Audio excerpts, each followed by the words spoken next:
Hi everybody, I'm Dr. Udine. Today I wanted to talk to you a little bit about what I do and perhaps address some of the questions or even misconceptions that you may have regarding terminology such as integrative medicine, functional medicine, and lifestyle medicine.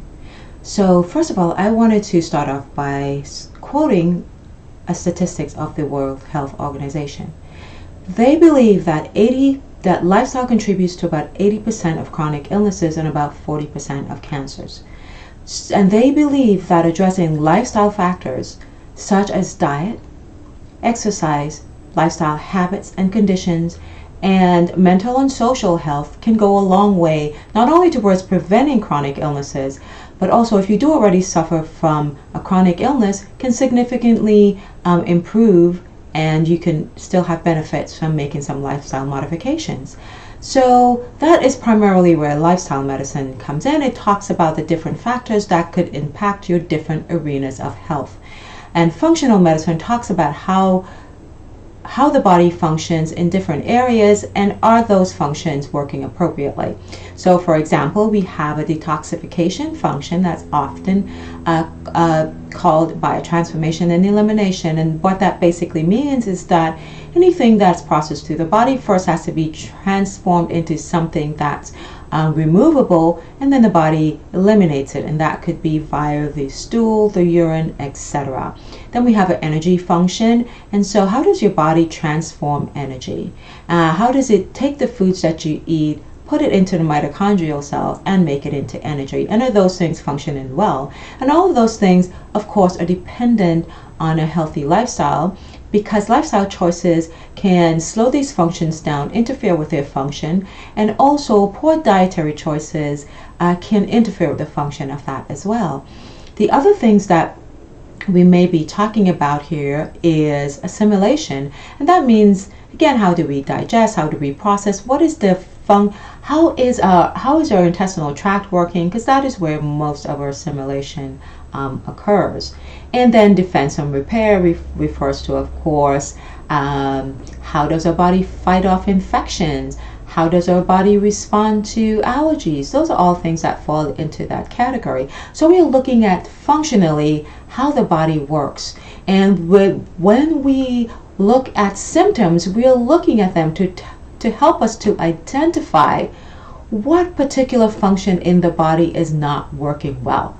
So for example, difficulty losing weight can be secondary to all of those functions, and fatigue can be secondary to all of those functions not working well.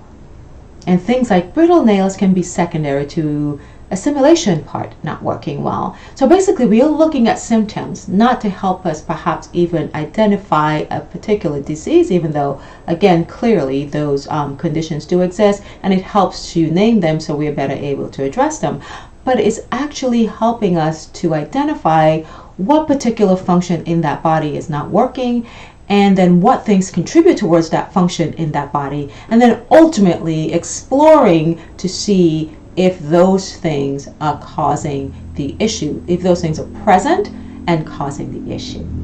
So lifestyle contributes in that. Again, our environment can be toxic to us, and some of the things that we eat can be difficult to eliminate.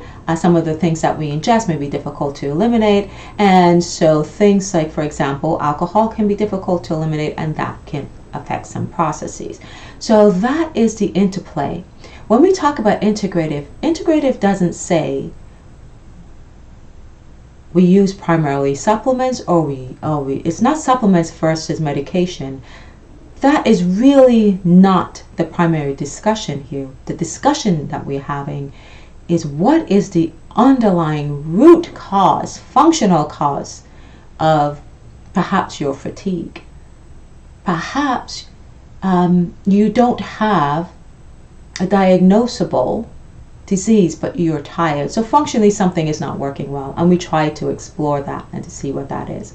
And so sometimes if there is a deficiency, of course we need to replace that, and this is where supplements come in. Supplements never replace a healthy lifestyle, and never replace eating well, and never replaces moving. it never replaces practicing a healthy lifestyle and practice in a healthy way of eating, because again, most of your nutrients, when obtained through foods, tend to work better. But the truth of the matter is, sometimes we cannot get all of our nutrients from foods, and they may need to be supplemented. If we've got a significant B12 deficiency, then our memory is not going to function well. We may start experiencing numbness and tingling in the hands and the feet. That's referred to as a neuropathy. We may start experiencing cracked lips. And so all of this may be secondary from that B12 deficiency. So we're going to replace that, and perhaps then at that point explore why that B12 deficiency may exist. Is it an absorption problem because of issues that's going on with the stomach or the intestine, or is it that we're not getting enough in our food? So you sort of get the idea of where I am going with this. So ultimately, sometimes medications, of course, are okay and necessary to help to manage chronic conditions. But remember, chronic conditions can always benefit from a healthier lifestyle. You can always benefit from a healthier lifestyle from a chronic condition. And of course, there's some nutrients, and of course, then we're getting into do herbal things work better than medications, etc. That is something in a conversation that you must have with your physician, where you will that you can be followed closely to see the response that you're having to anything that you're taking, and that includes medications, because we know almost everything can have side effects and need to be monitored, right? So that is really important. And so ultimately, functionally, we want to examine many things that perhaps may not be immediately traditionally examined. We want to examine foods that perhaps may not be sitting well with you, very deep, how your, again, detoxification elimination system is working, and all of those different functional things that we talk about. And then by doing so, we can start addressing the type of lifestyle changes that may help you to be healthier and feel healthier. So, and you're talking about, and one question may be, don't many of these things have a genetic component? And that is very true. Genetics may contribute to some of these things, but here's the interesting thing about genetics.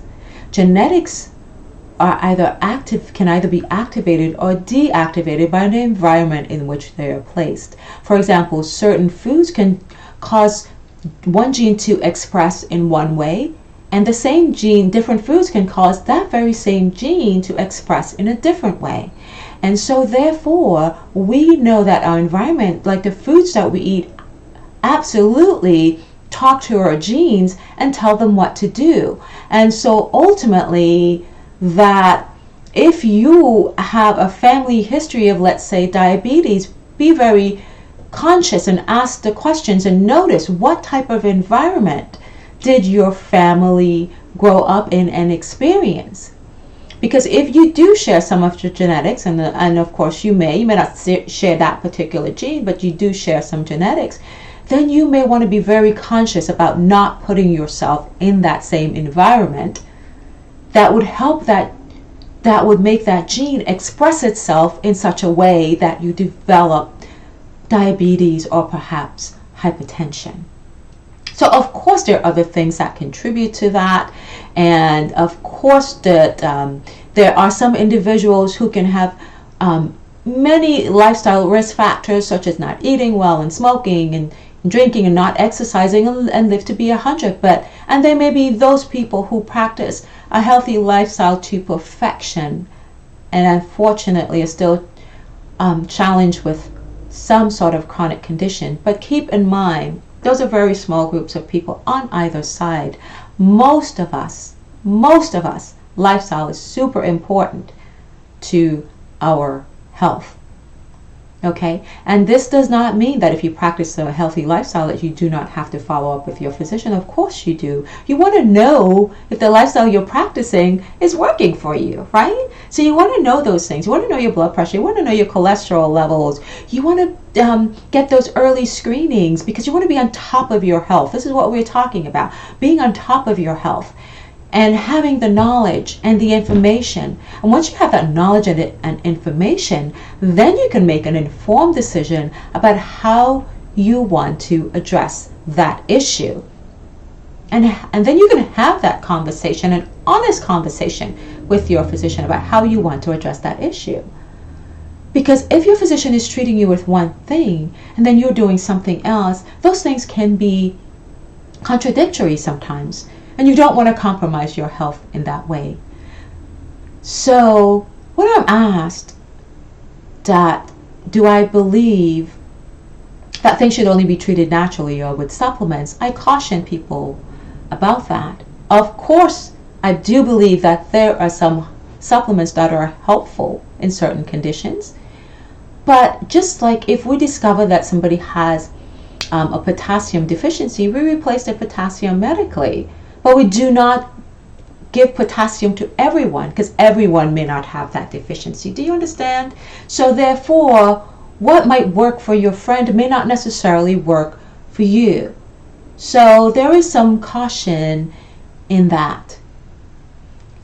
Of course, I believe in a healthy lifestyle. That has been proven in too many research studies. So that's really important to follow. And I believe in also getting early screening done. You're on top of your health. You've done all of this work. You want to make sure that it's working and you want to intervene as early as you possibly can.